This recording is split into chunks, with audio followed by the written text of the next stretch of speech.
വർണ്ണ വെളിച്ചങ്ങൾക്കു പകരം തീബോംബുകൾ വർഷിക്കുന്നൊരു നാടുണ്ട്. പുത്തനെടുപ്പിട്ട കുഞ്ഞുങ്ങൾ മീലാദ് റാലിയിൽ അണിനിരക്കുന്നതിന് പകരം പള്ളിപ്പറമ്പിൽ നിരയായി കിടക്കുന്നൊരു നാട്. മൗലീദുകൾക്ക് പകരം തൽക്കീനുകൾ മുഴങ്ങിക്കേൾക്കുന്നൊരു നാട്.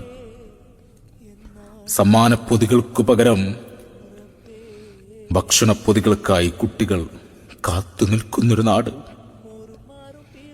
വർണ്ണത്തോരണങ്ങൾക്ക് പകരം കുഞ്ഞുചോരകെടുപ്പുകൾ തൂങ്ങിയാടുന്ന നാട്. ഗാസ.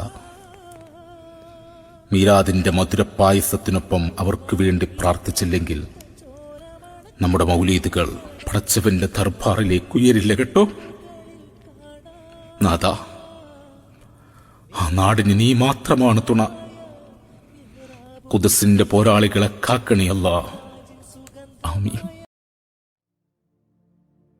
ഗാസാതെരുവിലെ ചോര കണ്ടേ ഞാനും എഴുതട്ടൊരു കണ്ണീർ കാവ്യം. പിഞ്ചോമന മക്കളെ ചോരക്കായി ദാഹിച്ചലയുന്ന ചെന്നായ്ക്കൂട്ടം.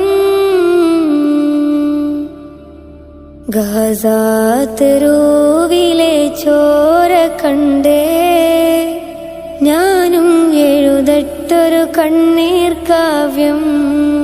പിഞ്ചോമന മക്കളെ ചോരക്കായി ദാഹിച്ചലയുന്ന ചെന്നായ്ക്കൂട്ടം. മരിച്ചത് ഞാനല്ല, നീയാണ് മുസ്ലിമേ. ഫാസിസ തടവറയിൽ അടിമയായി നിൽപ്പോ നീ എന്ന് തീരും ഈ കണ്ണുനീരിൻ മോചനം നേടുകില്ലേ. ഫലസ്തീൻ ചിരിയെന്നത് കാണാക്കിനാവല്ല, അറബിപ്പൻ വിളയുന്ന കാലം വരുന്നുണ്ട്.